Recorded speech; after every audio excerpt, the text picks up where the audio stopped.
Það var 5. dagskrárliður fjárhagsáætlun Akureyrarbæjar 2018 til 2021. Bæjarfulltrúi Sigríður Huld kemur upp.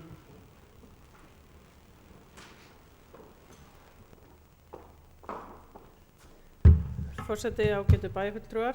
Hér lögð fyrir fundargerð úr bæjarráði frá 8. mars síðastliðnum, 3. liður þar sem verið að samþykkja viðauka 2 sem þannig að hann vegna launaþróunar tryggingar ákvæðis, mjög langt orð, kjarasamnings sveitarfélaga við ASÍ og BSRB.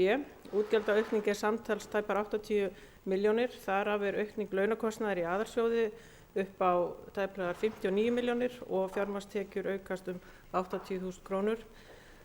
Framlög aðalsjóðs til B-hluta fyrirtækja hækka 14,4 milljónir til að mæta auknum launakostnaði vegna strætisvagna og öldrunarheimila. Útgjaldaaukning annarra A- og B-hluta fyrirtækja samtals 6,4 milljónir og skiptist í aukin launakostnað upp á 6,3 og aukin fjármagnskostnað 80.000.